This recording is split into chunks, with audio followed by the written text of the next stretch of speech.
Warning, the following content may contain elements that are not suitable for some audiences. Viewer discretion is advised. Hello, kiddies. This is yours duly, John Kassir, the voice of The Crypt Keeper. And you're listening to Slasher Radio.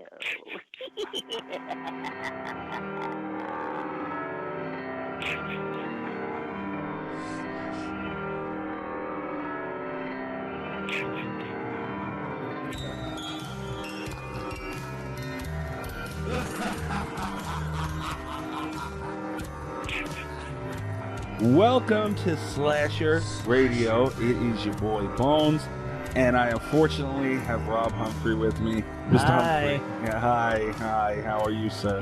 I'm good. How are you? I was a lot better about 15 minutes ago. You need to calm down. I am gonna. This is a thrill for you. Every week, this is a big thrill for you. Yeah, I almost popped a hemorrhoid. Excuse me, bitch! Yeah. We are also joined by a special guest this week. Kat, how are you doing, madam? I'm doing really well. Thank you. I hear you were better 15 minutes ago. You know what? You being here does help, I'm not gonna lie, because being left alone with Rob, I don't even know what to compare it to. It's not easy. He likes the kid, Kat. He cherishes the time that he gets to spend with me. Oh, yeah. Yeah, just as much as I cherish my time on the toilet about an hour ago. It's a gift. You can call it that. Yeah. Kat, thank you very much for joining us this week. Thank you for having me. Oh, it's a pleasure. The pleasure's all ours. You have told me that you are deeply into the horror genre. Is that correct? I am, yes. When did this start? Childhood thing? Did you get into it late? Super young. Okay. One of my first memories, we went on vacation. The family was living in California at the time. We went to visit some relatives, and they had the Alvin Schwartz Scary Stories to Tell in the Dark, and that's the first time I remember. But I was like 4, I think, when that started, and ever since then, it's been just like whatever horror content I can consume. Okay. Damn, 4. That is super young. Rob, I never. Wait, really oh God! Say 4? 4, yeah. Yeah, my parents were mad. Nobody called child services. Okay, no. All right. And then it didn't let up. So. Yeah, and here you are today. Yeah. Rob, I never asked you, what is your earliest memory of being introduced to the horror genre? The earliest thing that I can remember is probably watching Creepshow with my dad at like one of his friends' house or something. Uh-huh. I guess I probably would have been around 5 or 6. CPA, huh? Yeah. Well, you know. It was S, whatever. Yeah. What's CPA? CPA is like a certified public accountant. Call them too. Yeah. But, you know, so I think that's why I love that movie so much, because it is kind of a cheesy, goofy movie, but, you know, it stuck with me. Right. Okay. Believe it or not, and you're going to give me shit for this maybe, this is a running joke, Kat, on the show, and pretty much I get my balls busted for it on Twitter constantly. My earliest recollection of the horror genre is with fucking Leprechaun. Goddamn Leprechaun. That's a fun one. Like the first Leprechaun, right? Not yes. Back to the Hood or, you know. No. Don't kid yourself, Into Kat. space. He loves them all. I do enjoy them. Kat, wait a minute. Hold the phone here. Are you a Leprechaun fan? Yeah, I actually. Oh, God damn it. Leprechaun fan. Rob! What are the odds? There are 2 of you dumbasses on the planet, and we found the other one. Oh, my God. Kat I like you way more than Rob already. This is fantastic. Let me ask you this, Kat. What do you think of the movie Rubber? Oh, God. Oh, the telekinetic tire movie? Yeah, that's the one. It was like a train wreck. I couldn't look away from it. And I knew every few minutes I knew I should turn this off. I shouldn't be watching this. I'm not enjoying myself. But I was so curious, like. All right. Well, so far you're 0 for 2. I don't know how this is going to work out. So wait a minute. I just want to be clear for the record. You did not enjoy Rubber. Oh, no. I had fascination, I think is the correct word. That is okay. That is near criminal. I feel like Kat has like the other half of an amulet that I own somewhere stored away. She's got the other half of a heart that spells best friends. You're right. Yeah. This is fantastic. Yeah, so, okay. Point 1 for Leprechaun, Zippo for Rubber. This is fantastic. Yeah, no, I was, I think I've told this story on the show before, but I snuck out of my room when I was supposed to be sleeping, and we had like an L-shaped sectional in our living room. My mom was sitting up watching Leprechaun, late as hell, and I crawled into the living room and I laid on the floor to where she couldn't see me through that couch, and I'm watching Leprechaun, and the part where the little kid goes, "Fuck you, Lucky Charm," I laughed my ass off, blew my cover, got grounded and everything, but I just wanted more. Did she beat your ass? She didn't beat my ass, but Yeah. she said some words to me that those stuck with me too. Yeah. Let's just say that. So, yeah, here we are today. The horror genre, it's always fun hearing what got people into that. Yeah. Yeah, so, last week's episode was, I had Jimmy J on, and we talked Final Destination 2. I want to know what you guys think real quick, because I know that franchise gets kind of a stigma. Kat, do you classify Final Destination as horror? Oh, I would. Yeah. It was actually one of like the first franchises that I got into because it was around the time I was allowed to start watching horror movies officially. Because I did that thing. I would sneak in while other people were watching horror movies, which was a lot of my early exposure to the films. But Final Destination was coming out around the time that I was officially allowed to start watching horror movies on my own. So it was one of the first big franchises that I got into. And I'm a fan overall. Right. The fourth one sucked. Pretend that doesn't exist. Agreed. But I liked 2. I thought people gave them a pretty tough time, but I thought they were inventive and Yeah, something a little different. Oh, that's interesting. I don't like the franchise as a whole. Oh. It is horror though. I don't know why anyone would say that it's not. There is one movie that I really like in the franchise, and I can never remember which one it is. I think it's 3. Is that the one with the tanning bed kill? yes. That's the one. I love 3. I thought that one was a lot of fun. The other ones I didn't care for that much. 3, I think, was the... I'll agree with Kat on this. This is really going well. Yeah. I'm real happy about what's happening here. Oh, no. No, it's fine. Make him as miserable as possible, Kat. He enjoys it. I think 3 was the last good one that we got. The last one, I think it was 5. I don't know, whatever the hell the last one was.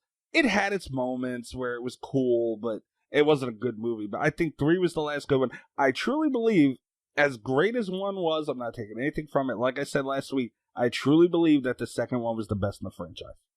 The second one told the best story, I think. Mm-hmm. Like, 1, I remember, I don't know how well it holds up because I haven't actually seen the first Final Destination in years. I remember really getting freaked out over 1, but 2, it had that ripple effect where it dealt with the first one without being a traditional sequel, Right. It wasn't like, this is the same character, we brought the final girl back to see her killed off kind of a thing. It was, this is how ruining Death's plan affects everything else. And I really liked that continuation. I agree. It was...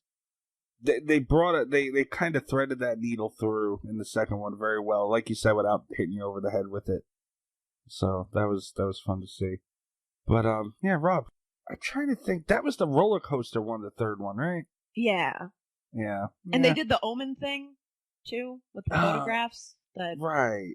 Yeah, I'll give it a pay. It was okay. It wasn't bad, but yeah, I don't know. Final Destination is a weird franchise. I heard they're working on a new one. Oh no. I know. Yeah, I heard that. I actually did hear they were working on a new one too. Anything. Saw came back, so you might as well bring back Final Destination, I guess, right? I don't like any of the Saw movies, but I am looking for. No, I can't actually claim that. I watched Saw and Saw 2, and I didn't like either of those, and so I just stopped. But I am kind of interested in a Chris Rock Saw movie. I think Saw 2 was the best of the I don't know what it is with sequels of me lately, but the Saw 2 also I think was the best one. I don't know. Saw was Kat. What do you think? Saw. I mean, that was another one that kind of early 2000s really boomed back the horror genre. Yeah. Saw, I have written for several different horror blogs. I've written deep dives into the Saw franchise. I could literally talk about Saw all day, and the worst ones and the best ones and the nuances. But I got really into Saw also. I say as if it's past. Yeah, Saw is that's another one. I mean, I think anything when you get so many movies, especially as quickly as we got, like, I think the early 2000s, mid 2000s, like they were able to pump out movies so much fast. Well, no, because Halloween and Friday, they were pretty much back-to-back years too, weren't they? Huh. I don't know. It feels sooner with these franchises. I don't know. Just too much, too fast. It got ruined quickly. But anyway, that being said, are you guys ready to get into the news? Ready. I'm always ready. You know that. Oh, yeah. Kat, by the way, we have a segment, our old host, we called it, his name is Bobby Spitzer, so we called it Spitball the News with Bobby Spitzer. Now we hump the news with Rob Humphrey. Yeah, we do. So get at it. All right. Rob's wound up and ready to hump. It's time to hump the news with Rob Humphrey. He's not a genius. I'm going to have to refill my drink here pretty soon, guys. He's going to be like a chihuahua. He's going to be one of those nights. All over somebody's leg. I just pray it ain't mine. Where did I put this crap? There it is. Okay. First up, guys, I just wanted to get your take on this real quick. There's an illustrated Gremlins storybook that celebrates the 12 Days of Christmas with Gizmo. And I don't know exactly when this is coming out. It's going to be on Amazon. You can order it now. I think it's towards the end of October, around the 27th, I believe it is. I mean, I love Gremlins. What do you guys think about it? I mean, I think anything Gremlins is phenomenal. I mean, I love Gremlins, but I have no interest in the children's book of any kind. It sounds like a cash grab to me. And that's fine. I mean, do whatever you want with your IP, but I'm not interested. See it going either way. I can see it being really fun and cute, or just, being a cash grab. Yeah. Yeah, I mean, there's a lot of money in that licensing. I don't blame them or anything. I always say people who yell about other people being sellouts are just because they're people who have nothing to sell. You know what I mean? Because I guarantee you, if I had anything that anybody was buying, I would be selling. I know you would. Yeah, so I'm not going to blame them for that or anything. It just isn't anything that would appeal to me. That's fair. The one thing I can take, because you guys are right. I mean, it probably is a cash grab. The images that I'm seeing of it online, it looks pretty much like a cash grab. But what I will say is the good thing that can come out of that is the younger generation is being, I guess they're putting Gremlins right in front of them, which is cool because, dude, you'd be shocked at the amount of fucking older movies that younger kids haven't heard of. And I'm like, what the hell, how? And I forget who the hell I was talking to. I believe it was on Xbox. This was about a month ago. Never heard of Halloween Town. I was like, what the hell? What were your parents doing with you? Like, do they leave needles around you too? So it's cool that, like, I mean, I like that because, I mean, there's new shit out and say what you want about it. I'm sure some of it's good, some of it's bad. But, I mean, we know Gremlins is good. It's lasted as long as it has. And it's cool that the younger generation at least gets to see it. Yeah, I mean, anything that'll get, a new generation interested in it and willing to check out the movie is cool with me. It's a great movie. And it's a great gateway horror movie too. Right.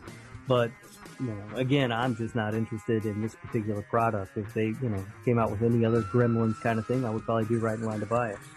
Fair. Yeah, I'm not saying I'm at all going to go out and purchase this, but I mean, I have a kid, but he's too old for children's books at this point. You know what I mean? So there's really no point in buying it. So you mean you're not going to sit in your plaid PJs and cozy up next to the fire and read a Gremlins children book? You know I don't read.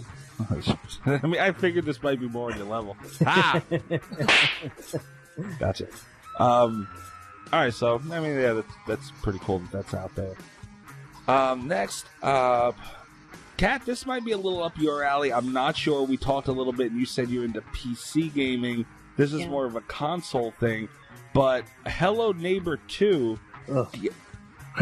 Sorry. Already? Yeah, sorry. Jesus Christ. Hello Neighbor 2 gets a new trailer, and I guess the demo's out. Updated that and put a new trailer out with it. Kat, are you at all familiar with the Hello Neighbor games? A little bit. Not a ton. I have a friend who got super into Hello Neighbor. That was a couple years ago, right? I'm not making this up. No, I don't think so. It's been out a while, yeah. I didn't know they were doing a second one though. That's if I ever replace my the PlayStation. Oh god. It Yeah, seems there like you it go. might be something There you go, that I look PlayStation. into. Yep, I heard that. Now I'm on board. Oh my god.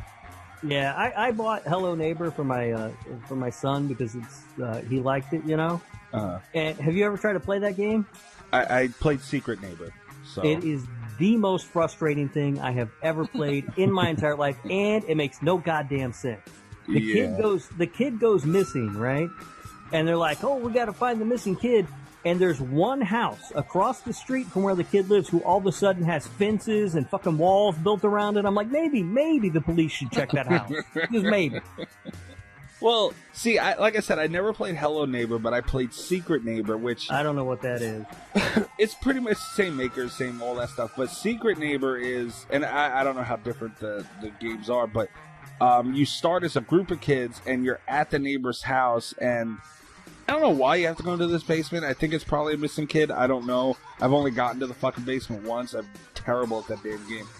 But yeah, pretty much you just have to go around the house looking for these key cards, and you know one of the players are the neighbor, but you don't know who it is, and they can turn it. They start as a kid with you, and they can turn into the neighbor to snatch your ass up and do whatever the hell he's got to do.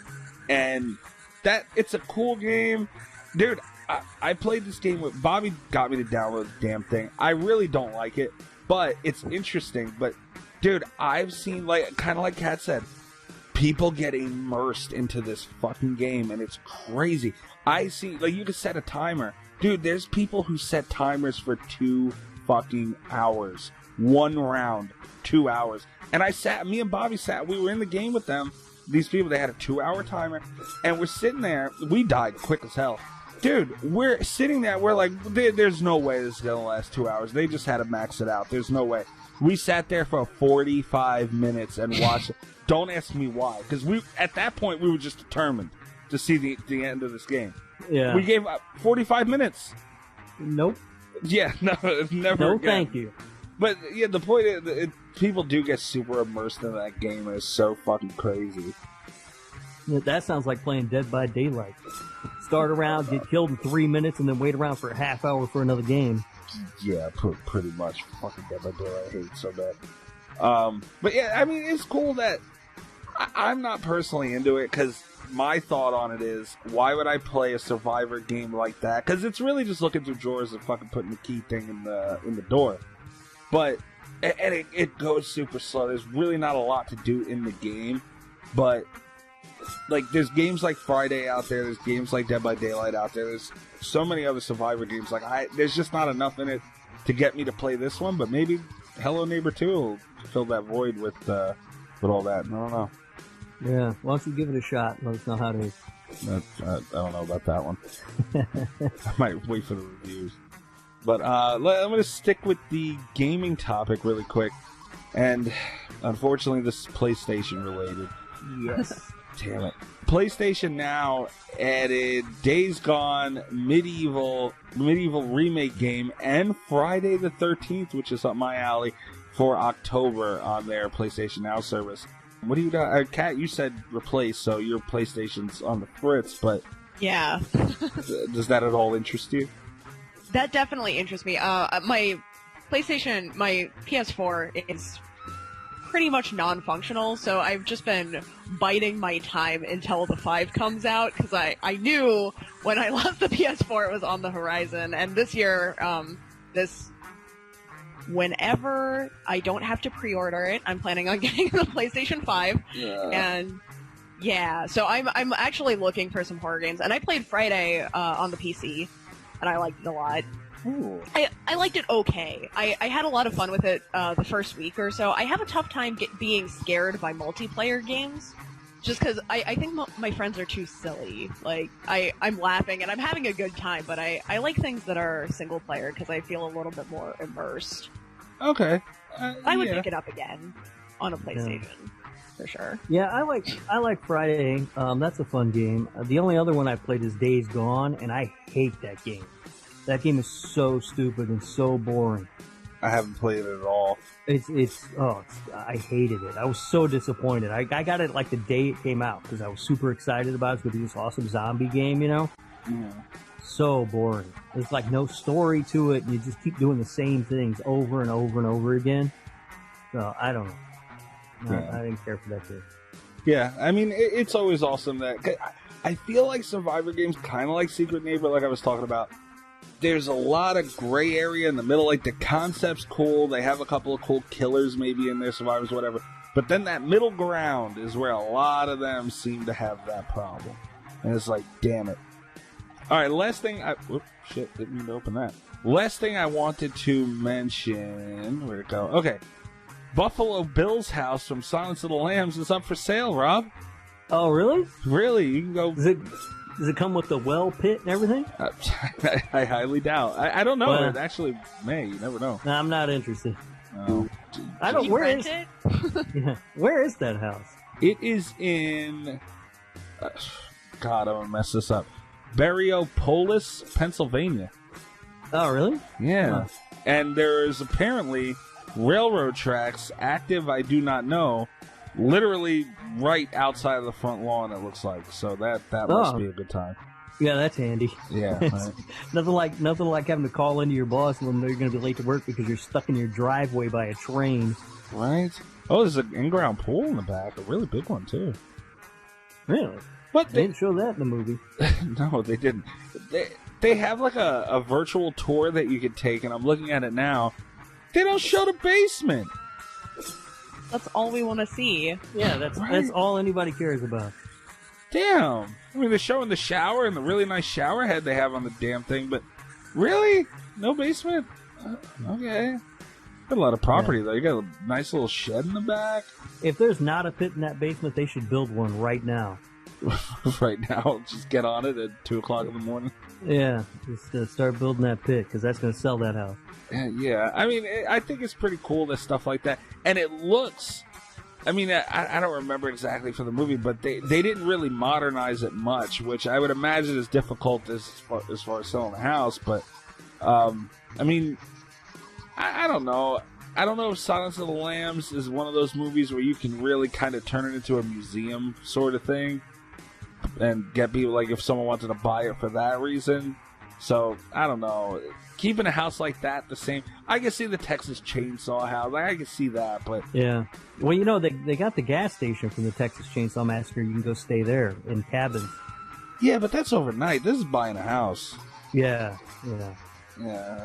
Yeah, no, that's probably right. I don't think that's like an iconic house. Like that basement is iconic. We remember that. But we don't remember. I don't, really remember the house itself. Yeah, I'm not sure I would recognize the house. If I were taking a tour of this house... Yeah. And I didn't know... Yeah, it's not the Myers house or... Right. Or the Amityville house that you'll recognize.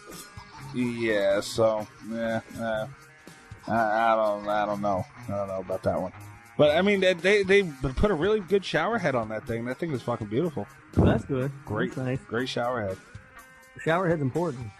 Shower head is extremely important. I am actually in the market right now for a new shower head.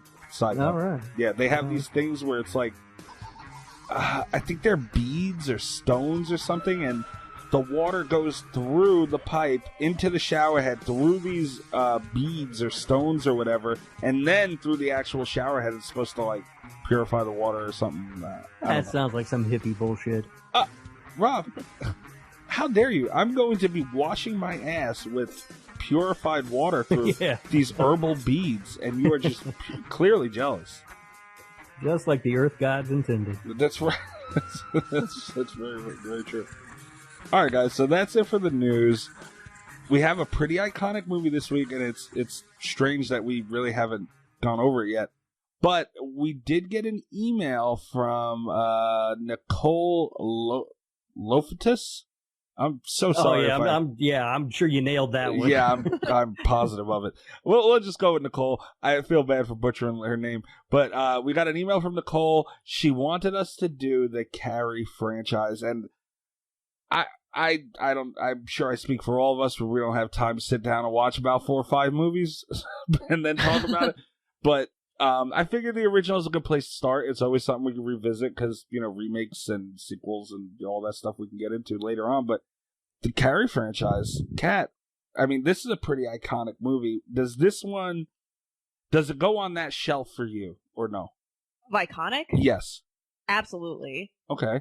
It's definitely, I think some of the first, there's the Stephen King factor. I think it is one of the best early representations of adapting the master of horror's work into a film platform. Okay. And it hits all of the Stephen King tropes. You've got all the things he does really well came through well on the screen, I think. And then just cinema history, The Prom, I think, is one of the most iconic scenes. Even if you're not a horror fan, you know what movie Carrie is. You've seen the clip, you've seen the countless parodies of the clip. That's an iconic scene. Mm-hmm. Oh, absolutely. I think what Kat said is dead on. It sort of permeated the culture, so everybody knows, even if you haven't seen the movie, you know about Carrie. You know what happens. And it is, in my opinion, the best Stephen King adaptation, although it's neck and neck with Maximum Overdrive. Oh, my God. Great movie. But, the performances all the way around. Brian De Palma's a brilliant filmmaker. It's a home run. Okay. Oh, no. Say whatever dumb thing you're going to say. I'm not going to say anything dumb. I'll be the judge of that. This is one, it's not on that shelf for me, but it's on the one right under it.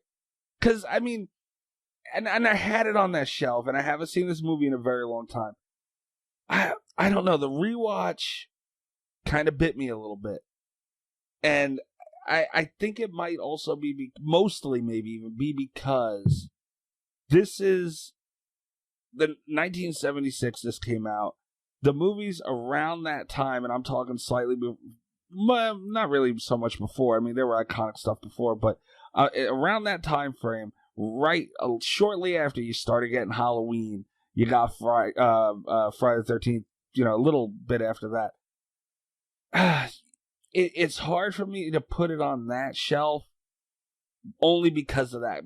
I judge it by the movies that came out around that time. And as great as this movie was, and I get Stephen King, all that, believe me, I do. But I don't know, man. I just can't quite put it up there. I don't know if there was enough. I don't know. It had a little bit of, as far as a horror movie, we're talking just movie. That could be a whole different ballgame. But as far as a horror movie, I don't know, man. It didn't have, it had a lot of story, which is good, but horror movie, what I'm looking for, I don't know. You're mad at me, aren't you? It's not, there's not a ton of kills from the get-go. I mean, Right. It's a slow burn movie. Yes. It's all leading up to the prom. Hello? Hi, sorry about that. No, it wasn't What the you hell guys. happened? The whole call just, I don't know. What the hell happened there? I'm sorry about that, guys. Jesus Christ. See what happened? Zoom knew you were about to say something really fucked up, so it just put a kaput on everything. What the hell kind of dog and pony show you're running here, but you need to get it together. Anyway, you were saying slow burn, all that. Yeah, it's a slow burn, and everything's leading up to the prom scene, obviously, and it's everything before that is it's a lot of world building, a lot of introducing characters. There's a lot of characters in this movie. There are, and they spend some time giving us letting us get to know them before we get to the end, because really what are you going to have, Carrie running around and killing people one by one? I mean, that would suck. That would be a terrible movie. it would be. So I think that I don't know. I mean, I think it's for what it is and what it's trying to do, it accomplishes everything. So I don't know what the hell you're complaining about, Mikey. I'm not complaining about anything. Kat, are you at all mad at me for what I said, or can you at least see where I was going with it? Hey, I understand. When I first watched it, it was one of my mom's favorite horror movies, and when I first started watching scary movies, she kept me on black and white classics that she didn't think were going to traumatize me for a long time, and then I started wanting to watch more and more modern stuff, and Carrie was one of those. She really liked it. She had me watch it, and the first time I saw it as a younger kid, I was disappointed because I also thought it was going to be scarier. Right. So I get it. It's been more recently in my experience with horror that I've started to really appreciate everything that Carrie has done for horror cinema. You don't have to be nice, Kat. Just say what you think. It's all right. Leave her alone. She's a nice person, unlike you. Hey. No, and again, don't get me wrong. I'm not at all taking away. I'm not saying this is bad. I'm not saying anything. It's a great movie. It's just, I think it's lore as well as, like I said, I watched this so long ago, and it's one of those where I watched it a couple of times when I was younger. By younger, I mean around probably like, I don't know, 13, 14, something like that. And I had watched it a bunch of times, like my first time, then I watched it with a friend, and then, whoever had it on in the house, I watched it again. So then I had to rewatch, I don't know, late teens, early 20s, and I haven't seen it since. So I think it's lore. Things are usually like you're so in awe, and we haven't seen as many things in movies throughout the years that we've seen them, up until now. Like back then, that movie was, it was ahead of its time for 76. So in the 90s and the early 2000s and everything, it still held up pretty well, so, and all the things we've seen in movies since then waters that style movie down a little bit. I don't know exactly what it is, but I like my horror movies with a little more bang than what this had. So you have no attention span. Oh my God. That's your problem. That's the problem with you kids. One thing that I really like about Carrie, and one of the reasons why I think Stephen King has made so many successful, so many iconic movies, but like based off of his books, is because I do think that something he's really good at is having the sense of horror is a lot more realistic. So even when the special effects don't hold up, even when the gore doesn't really hold up to modern gore standards, there's still that deep, uncomfortable feeling. He writes bullies really well, I think is what I'm trying to say. Absolutely. Like, the bullying in Carrie it's the scariest part of the film. It's the most relatable. It's very brutal. There's this whole paranormal arc going on, and that's not what it's definitely not what I remembered about the movie. It feels very real, and I think that transfers to screen so well, because that is something that is going to hold up no matter what kind of magical horror premises are added. Okay, I can see that, and that's actually something I was going to ask you guys. I mean, it was such an important part of the movie. I think they did a phenomenal job. Kat kind of just touched on it. I think they did a phenomenal job with, kind of giving you a quick little... I mean, you could have told just from the opening scene, but forget about, everything else that happened to poor Carrie throughout the film. But how do you guys feel they went about setting up why she is the way she is and how she got there? I mean, I think they did a phenomenal job with, I guess, giving you a little backstory on what she's going through. Yeah, I mean, I think that, looking back, I can remember people in school who were just kind of different and weird and odd. Right. And you didn't really know why, because you're a teenager and who cares? You know what I mean? Mm-hmm. It is one of those things. Kids are terrible. Not me, of course. I was an angel, but I'm sure. You are fake news. a lot of kids can be heartless and cruel people. So yeah, and so I think giving that backstory, showing her home life and her mother and everything she has to endure, as well as the bullying that's happening at school, which, by the way, some of the most involved bullying I've ever seen, some of the most elaborate bullying I've ever, I mean, that's a really crazy plan they had. Mm-hmm. but having to endure that as well as dealing with what it is at home, you can't help but feel sympathy for Carrie, Right. which I think is interesting because I'm not convinced she's the hero of this movie. Yeah. You both touched on a little bit. I think it's one of the things. It was very ahead of its time. Now we have a lot of anti-hero stories. We have a lot of moral gray areas in media right now. Right. But Carrie was one of those things. She technically is the bad guy and the protagonist, and you root for her and you feel for her, and it's interesting to see like how long that carries in after the deaths start. How long the individual viewer is going to root for Carrie, you know? Yeah. I definitely looked at it as a, the bullied became the bully. And you kind of got to root for that when you're seeing somebody get pushed down enough. You want to see him swing back. She fucking swung back. But, yeah, maybe a little too much. But it's hard to root against that. So you're definitely right. Kat, you want to see me piss Rob off real quick? Oh, yeah. Okay. Here we go. Rob. Yep. I think that a Carrie remake should be made by Rob Zombie. Oh, God damn it. Shut up. Yeah. Rob Zombie. They already made a Carrie remake. It was fine. They don't need him to come in and fuck it up with his white trash trailer park bullshit. Dude, it's perfect. Imagine, Rob, what he can make this girl go through on a movie screen. Imagine. God damn it. Rob, you know I'm right. No, I hate him.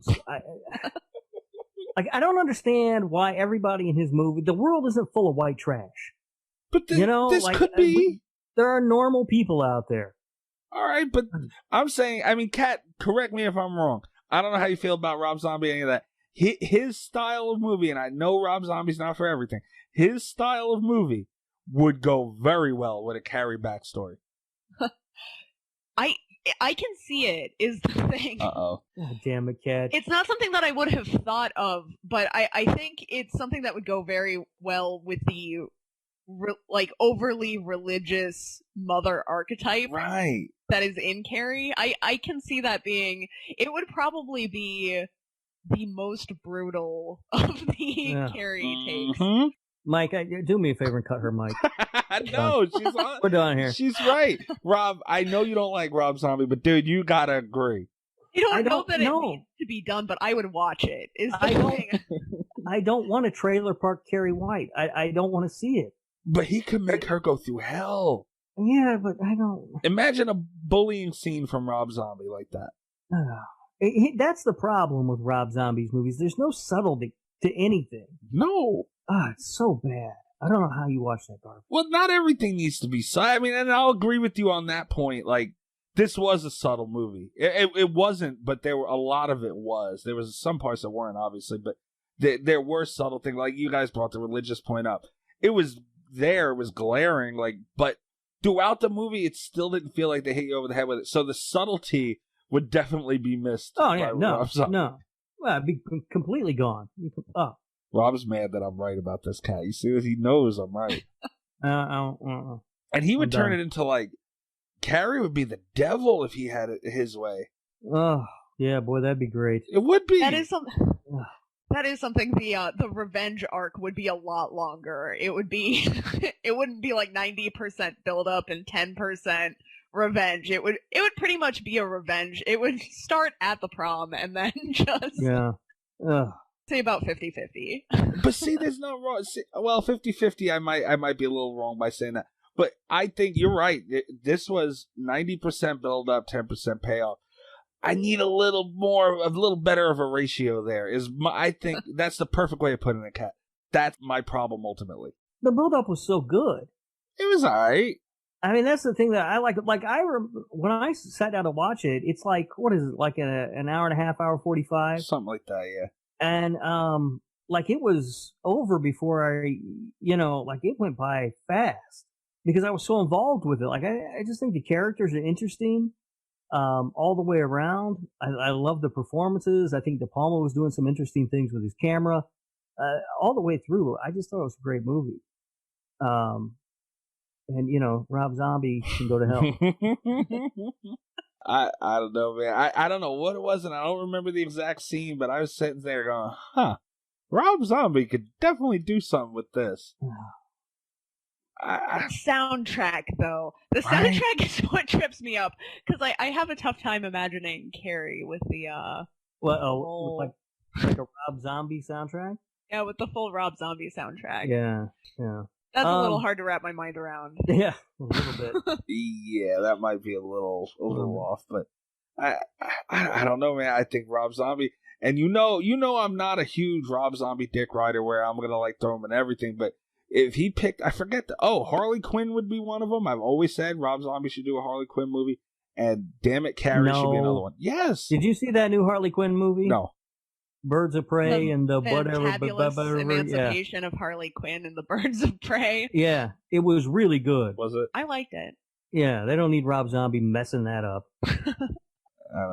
I don't know. I heard a lot of weird things about it. Kat, you said you had Harley Quinn pajamas, so I mean. Yeah, I like Harley Quinn. I have a tough time because I get so excited about the DC mythology, but then I feel like the DC movies are always kind of like everyone really liked Wonder Woman and they stole a few shots like exactly from Captain America, and I seem to be the only one that noticed like the choreography was too similar, and I liked Birds of Prey. I'm a big Margot Robbie fan. I went to see it. It was like one of the last movies that I saw in theater, and I really enjoyed it, but it did feel very Deadpool-esque in the narration style. Yeah, a little bit. Yeah. But other than that, and it's not a complaint. I liked Deadpool. I liked Birds of Prey, but I mean, I'm just gonna throw this out there. I'll let Ryan Reynolds do whatever he wants to do to me. Holy shit! You were talking about what's his name, Tom Atkins, Rob, last Ryan Reynolds. I don't know about that. He ain't got the mustache like Tom Atkins got. Come on, Rob. Have you ever seen Ryan Reynolds without a shirt? Come on. Yeah, but that's, Tom Atkins is drinking beer and sleeping with ladies half his age. He had it all going on. Yeah, but Ryan Reynolds will make you dinner, pick out a nice wine. Before you know it, your pants are off. I mean, what more do you want from Ryan Reynolds? Yeah. I mean, look, I'm not saying you could go wrong with either one of them. Ryan Reynolds is funny as hell on Twitter, but, Tom Atkins would still get my vote if I was picking. You're crazy. Turn down Ryan Reynolds for Tom fucking Atkins. Anyway, I think that, Kat, you nailed it for me. I didn't quite know. I couldn't really put my finger on what exactly it was, but I think that's what it was. The ratio of story, of payoff and build up, that was what was off of me. And Rob, you're right. They did a phenomenal job of build up and all that stuff and story and background and all that shit. I get it, but it could have done without a couple of scenes. You think? Yeah, I think that would have went a long way. I mean, maybe. I don't know. You probably could have trimmed 10, 15 minutes off of it, but... Agreed. I mean, again, I felt like it went by so fast that I didn't really even notice it. Kat, did this movie track? Because I don't know, Rob. I checked the time a couple times. I'm not going to lie. That's because you're an impatient bastard. You just got to slow down. I have not. Kat, do you feel that this movie was a... I don't know. I just don't think it was one of those movies that really flew by for me. So again, it's weird because it was one of my first. I feel like it went pretty quickly. It was pretty early in my horror experience. I remember the good thing about the slow burn subset of any kind of movie, I guess, is that when you have like that 10% payoff, it feels you're so immersed already in the story, and then it feels like it goes by so fast at the end, and I think that's one of we've talked about the Prom already, but it feels like it just happens in lightning speed after all of the build up to get there, and right. it left a huge impact.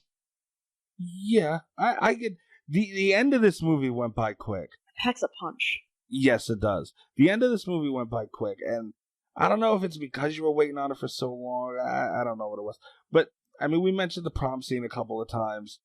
Rob, don't give me an exact number, obviously, but where does this? Oh no, I'm giving you an exact number. God damn it! Where does this rank for you as this prom scene itself, as far as iconic horror scene? Are we talking top 5, top 10, top 20? What neighborhood would you put that one in? Number 18. Are you so specific? Yeah, are you fucking serious? Is that a real number? Yeah, it's definitely top 20. Okay. It may be top 10. Ooh. But it's definitely top 20. Okay. Kat, where are you nailing this one down? Oh, I feel bad because I don't have such a specific number. Easily top 25. Okay. Without actually doing the full whittling down of all of those icon. I feel comfortable it would make my top 25, probably higher. Yeah. I don't know why. That's the kind of information you guys have got to have on hand. I don't know what you're doing. Oh, my God. Fucking Rob. I'm sure he can list 17 things before it, too. I believe it. If you had asked me to rank the Saw movies, I would know that off the top of my head. But Fair. I think Kat's probably a little more right. I don't know. And again, this is just something I thought of to ask you guys. You'd think I would have maybe thought of this ahead of hand and we could have actually came up with something. But that actually wouldn't be a bad idea of an episode to rank iconic scenes. But anyway, it would be hard for me to put this, because like Kat said, it kind of came and went. And as great as it was, I'm not taking anything from it, as great as it was, I don't know if I could quite put it. 25 is probably a good neighborhood for it, because I'm sure if I really sat down and thought of stuff, there's got to be at least 20 things I could put before it. The well scene. Oh yeah, there's that scene where the leprechaun asks for his gold back. I was just going to say that. The well scene at the original Leprechaun film is definitely ahead of this. No, it's not. Fuck you, Lucky Charm, Slingshot, Clover. No. Well, that's debatable, Rob. That's debatable. But is it? It's not debatable. You're wrong. I love making it. It's so easy. You gotta bring up Rob Zombie or Leprechaun. It's guaranteed the fucking. But what stood out? Because there's so many things that went on with that scene. I like the fact that they slowed it down as much as I say it came and went. They in the moment they slowed it down to where it's you're looking at the crowd, they're laughing, there's silence going on there. There was so much about it. Kat, what stood out about that scene to make it as great as it was to you? I think so. One of my favorite, and I can't believe I haven't talked about this yet. We've been talking about this for so long. I think one of the most memorable parts of watching that movie for the first time is where Carrie's mom is so convinced. There's that line, they're all gonna laugh at you. Right. That was the recurring thing. And then when it actually happens, the tone is just so different than what you expect it to be. Mm-hmm. You're dreading that laughter, it's on the way, and then it's so tense when it actually gets there. It's not there is pity wrapped up in it, but there's also that feeling of dread there as well. It's like a perfect horror plateau for me, Okay. So invested right there. Right. Oh wow. Rob, what tickled your pickle on this scene? I was gonna say that was a much more thought out answer than I had. The first thing that really stood out to me was the one time I really laughed in this movie is when she's standing there covered in the blood, and her prom date, the football star guy, whatever his name, Tommy, or was that his? I can't remember. What the hell his name is. He's standing there and he's looking at her and he's like, "What the hell?" He's mouthing the words "what the hell" or something, right. And he gets hit right in the head with a bucket. The bucket falls down and lands right on his head, and I laughed so hard at that. The other thing that really stood out to me, story wise, in that scene was it was like both him and his girlfriend, who asked him to ask Carrie to the prom, didn't know that was going to happen. And that seemed really weird to me, because then why did she want him to ask her to the prom? I thought they were in on the whole setup. Right. Something that I think, and I know that's not what we're talking about today. I'm immediately going to get sidetracked, but that's the one thing. I think the remake got an unfair amount of hate.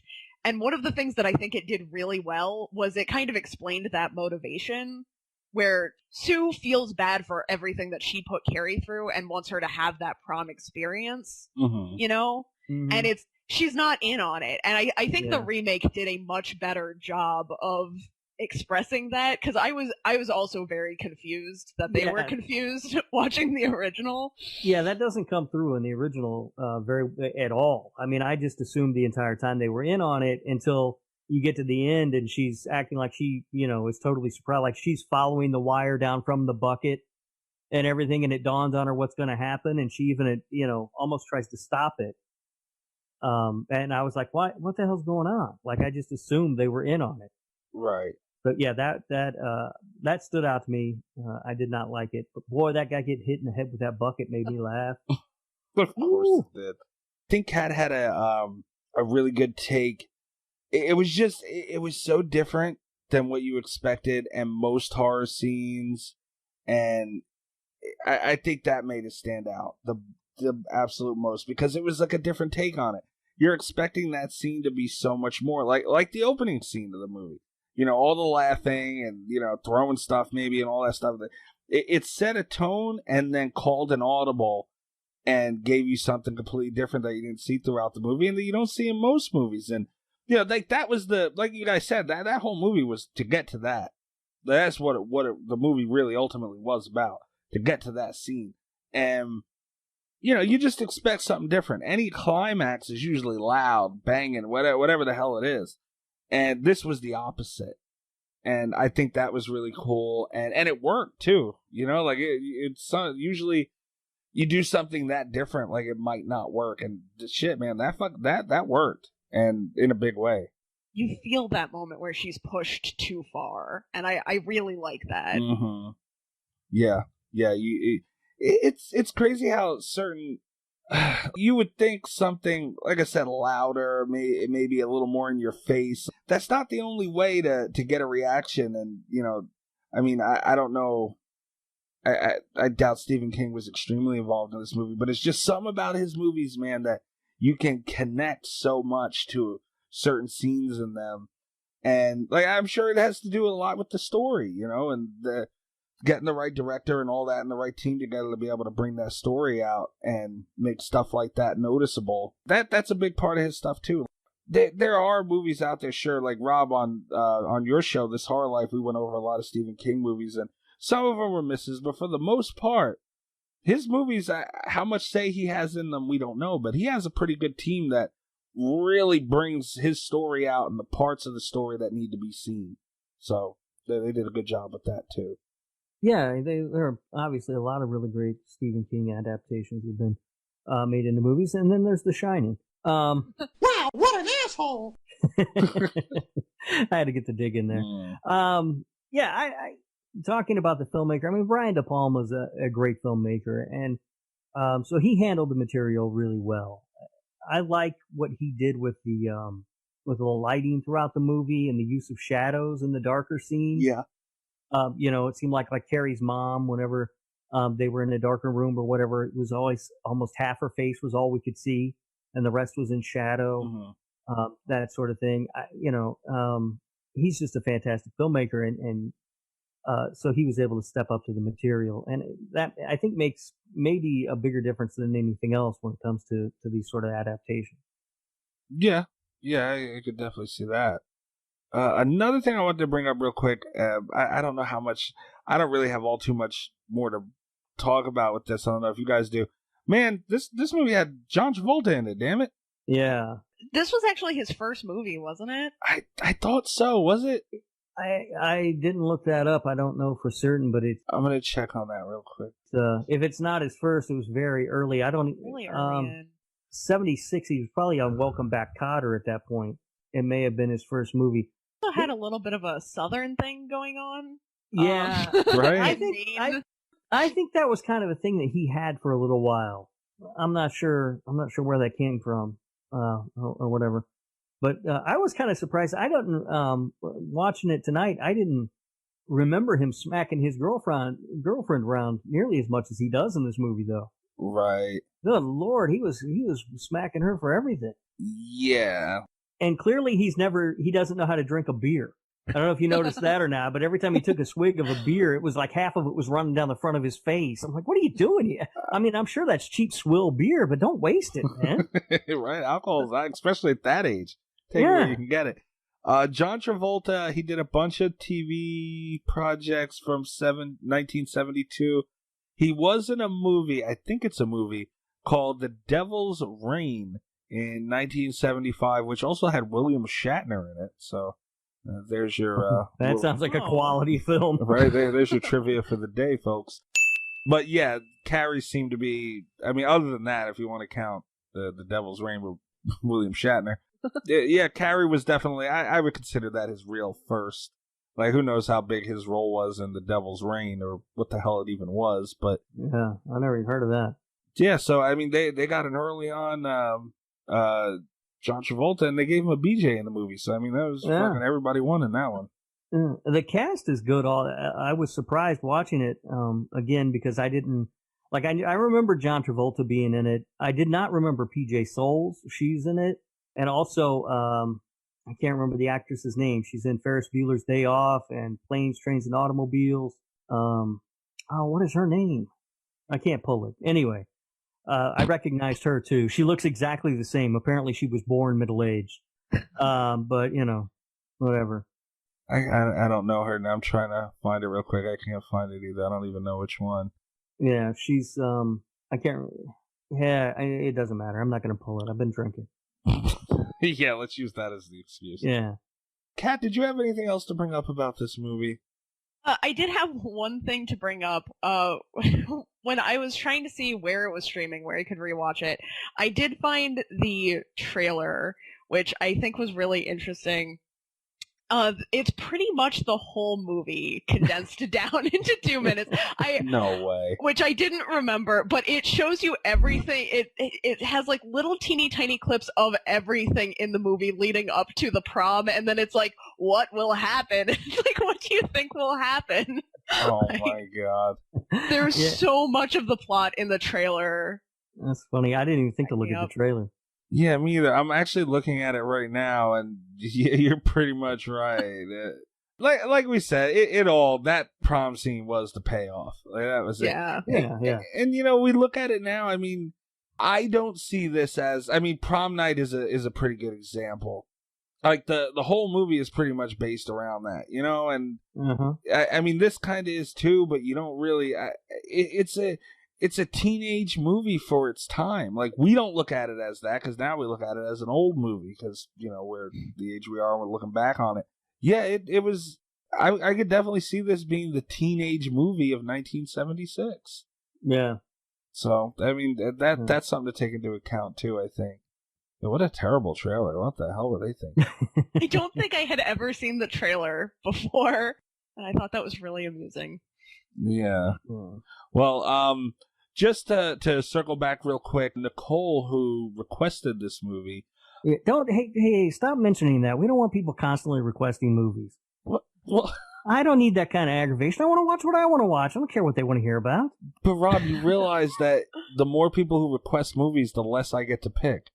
Well, that is true. Yeah, so that's one less pick for me. Yeah, keep them coming. Nicole did say, I'd like for you to do Carrie 1976, and then she listed a couple others that we will eventually get to, Nicole. If I approve them.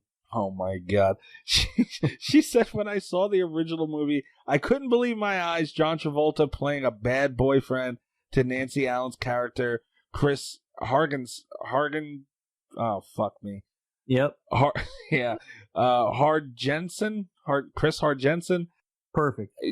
I'm pretty sure I nailed it. You are an idiot!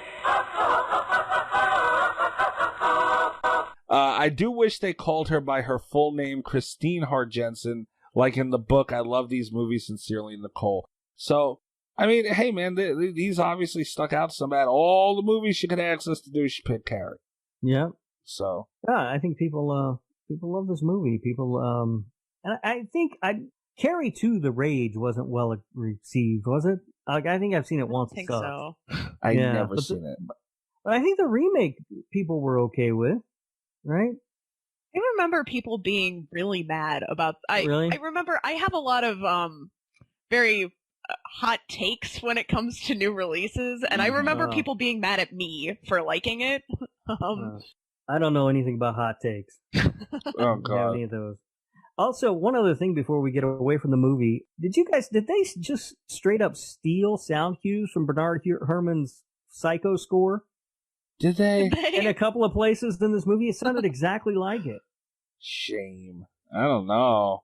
You know, I did think of Psycho throughout this movie. Not for nothing. There's a couple of spots in this movie where I'm like, I think they just lifted that right from Psycho. If they did, shame on them. Yeah. I mean, this movie had... Oh, God, did I really close the fucking thing?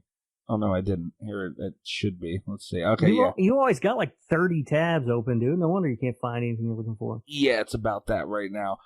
This movie had a $1.8 million budget in 1976. So if they're five-finger discounting sound effects, I mean, what are we doing? Shame on them if that's what they did. But, yeah, it's an iconic movie. I don't want it. I just want the record to cleanly show. I don't want anybody to say, Camp Counselor Greg, anybody who's listening to this, I don't want any slander about me trying to say it's a bad movie at all whatsoever. I'm not shitting on this movie. I'm just being honest in where I personally view it. And it's up there. I'm putting it up there, but I'm just not, I can't put it on that top shelf. I just can't do it. Greg attacking somebody for their opinion? That doesn't sound like him at all. Yeah, no. No, definitely. Let's do Blair Witch next week. Yeah, so I mean, I think that's it for this one, guys. I think we hit there was a lot. I mean, you can sit and talk about every fucking aspect of it, but I think we hit the high points. Yeah. I mean, I think so. To me, it's just a fascinating story. And again, I guess I've always been intrigued by the idea of the anti-hero and because I am rooting for Carrie, but should I be? So I think that's the aspect that I find the most interesting about the movie, and just the sort of the depth of the world that's sort of created in a short time span. Yeah, I can see that. Yeah, so Nicole, I hope we let us know if we missed anything in your estimation. But there's no way I did, but let them know what they screwed up. Oh my God!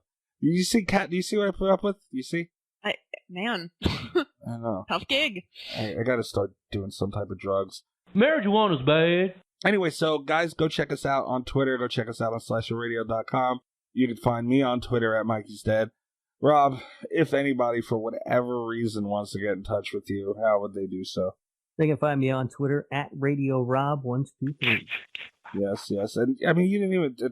This Horror Life, Ghost, Jesus. Well, I don't. Did I have to do all that? All right. I also have another podcast called This Horror Life. You can follow us on Twitter at This Horror Life. You can find it wherever fine podcasts are made available. My co-host for that show is Ghost. If you've been listening to Slasher Radio for any length of time, I'm sure you're familiar with Miss Ghost. Got the host. And you can find her on Twitter. She is at Ghost with a 0_J. That's right. And Kat, you have been a pleasure. This was a lot of fun. We thank you again for hopping on with us. Yeah, thank you so much for having me. Oh, it was a blast. Thank you for putting up with Rob. I know it's... Yeah, you were okay. I'll take it. You have no idea how big of a compliment that is coming from him. Do you want to give everybody your Twitter? You want to let people know how they get in touch with you? Any of that? Oh, yeah, absolutely. Yeah, home phone number, address, whatever. Everything. Social. Twitter at cat_velour, VOLEUR, catvelour.com, still VOLEUR. Okay. Awesome. Thank you for listening, guys. We will be back next week. Good night from Slasher Radio. All the best of Slasher Radio podcast.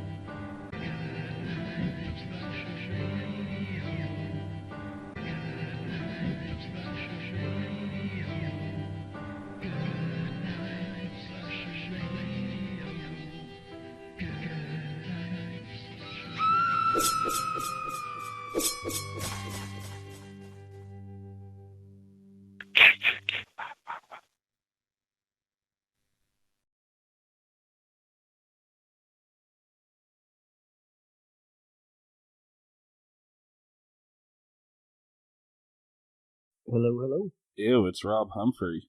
What's up? Not much, man. What's happening? Not a lot. Got me up at 1 o'clock in the morning doing this shit. Well, isn't it 12 o'clock in the morning for you? No, I'm on the same time you are. Why do I always think you're an hour behind me? I don't know. The fuck? Really? You're not? No, we're like the furthest west you can go and still be in the Eastern time zone. Huh. Yeah, that is weird. Shit. Yeah. Well, damn. Yeah, I do got you up 1 o'clock in the morning.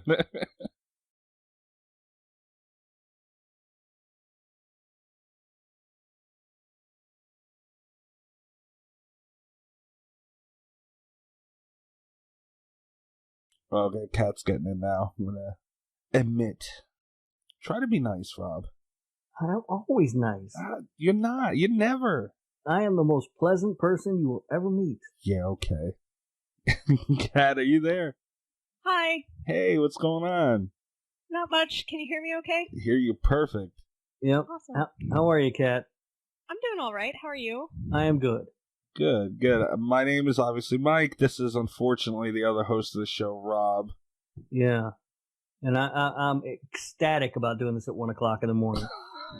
He's always grumpy. Don't mind him. It's all right. It's not that big a deal, actually. I'm sitting here drinking some rum and diet. I'm going to get loose and drunk as the show goes on. So. Oh, great. Wonderful. Yeah, right. Yeah. That should be a good time for everybody.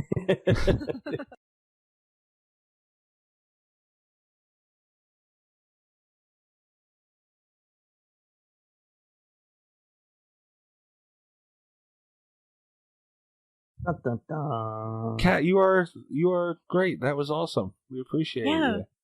Thank you. This is so much fun. I don't ever get to talk about horror movies at my new job, and it's the first time I think since I started working that I don't get to talk about horror all the time. It'd be weird if you were talking about horror movies at work, since you work at home by yourself. Hey, you have a cat, right? I've seen pictures of cats. Yes. Yeah, she can talk to her cats, Rob. I can talk to all my cats. There'd probably be a better. I mean, at least the cats won't insult her like you do. I didn't insult her. I said she was okay. What do you want? My God, you are something else. I guess that's the best we're getting from Rob at 2:30 in the morning with liquor in him. Yeah. Isn't fair. Yeah, my glass has been empty for the last half hour. I gotta go get a drink. When are we gonna shut up? God forbid.